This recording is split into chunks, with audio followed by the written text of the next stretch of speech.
आज ही क्यों नहीं। एक बार की बात है कि एक शिष्य अपने गुरु का बहुत आदर सम्मान किया करता था। गुरु भी अपने इस शिष्य से बहुत स्नेह करते थे, लेकिन वे शिष्य अपने अध्ययन के प्रति आलसी और स्वभाव से दीर्घसूत्री था। सदा स्व अध्याय से दूर भागने की कोशिश करता तथा आज के समय को कल के लिए छोड़ दिया करता था। अब गुरुजी कुछ चिंतित रहने लगे कि कहीं उनका ये शिष्य जीवन संग्राम में पराजित न हो जाए। आलस्य में व्यक्ति को अकर्मण्य बनाने की पूरी सामर्थ्य होती है। ऐसा व्यक्ति बिना परिश्रम के ही फल उपभोग की कामना करता है। वह शीघ्र ही निर्णय नहीं ले सकता और यदि ले भी लेता है तो उसे कार्यान्वित नहीं कर पाता। यहाँ तक कि वे अपने पर्यावरण के प्रति भी सजग नहीं रहता है और नए भाग्य द्वारा प्रदत्त सु अवसरों का लाभ उठाने की कला में भी प्रवीण हो पाता है। उन्होंने मन ही मन में अपने शिष्य के कल्याण के लिए एक योजना बना ली। एक दिन एक काले पत्थर का एक टुकड़ा उसके हाथ में देते हुए गुरुजी ने कहा, मैं तुम्हें ये जादुई पत्थर का टुकड़ा 2 दिन के लिए देकर कहीं दूसरे गांव जा रहा हूँ। जिस भी लोहे की वस्तु को तुम इसे स्पर्श करोगे वे स्वर्ण में परिवर्तित हो जाएगी, पर याद रहे कि दूसरे दिन सूर्यास्त के पश्चात मैं तुम्हें इससे वापस ले लूँगा।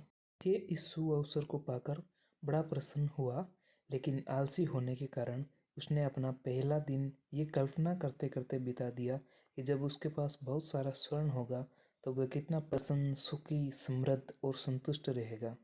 इतने नौकर चाकर होंगे कि उसे पानी पीने के लिए भी नहीं उठना पड़ेगा।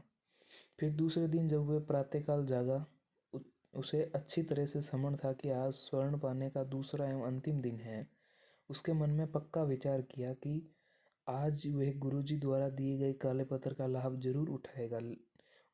उसने निश्चय किया कि वो बाजार से लोहे के बड़े बड़े सामान खरीद कर लाएगा और उन्हें स्वर्ण में परिवर्तित कर देगा। दिन बीतता गया, पर वह इसी सोच में बैठा रहा कि अभी तो बहुत समय है, कभी भी बाजार जाकर सामान लेता आएगा। उसने सोचा कि अब तो दोपहर का भोजन करने के पश्चात ही सामान लेने निकलूंगा, पर भोजन करने के बाद उसे विश्राम करने की आदत थी और उसने बजाय उठ के मेहनत करने के थोड़े देर आराम करना उचित समझा। पर आलस्य से परिपूर्ण उसका शरीर नींद की गहराइयों में खो गया और जब वो उठा तो सूर्यास्त होने को था।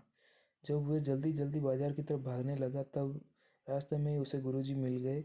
उनको देखते ही वह उनके चरणों में गिरकर उस जादुई पत्थर को एक दिन और उस अपने पास रखने के लिए याचना करने लगा, लेकिन गुरुजी नहीं माने और उस शिष्य का धनी होने का सपना चूर चूर हो गया। पर इस घटना की वजह से शिष्य को एक बहुत बड़ी सीख मिल गई। उसने अपने आलस्य पर पछतावा होने लगा। वह समझ गया कि आलस्य उसके जीवन के लिए एक अभिशाप है और उसने प्रण किया कि अब वो कभी भी काम से जी नहीं चुराएगा और एक कर्मठ, सजग और सक्रिय व्यक्ति बनकर दिखाएगा। मित्रों, जीवन में हर किसी को एक से बढ़कर एक अवसर मिलते हैं, पर कई लोग इन्हें बस अपने आलस्य के कारण गंवा देते हैं।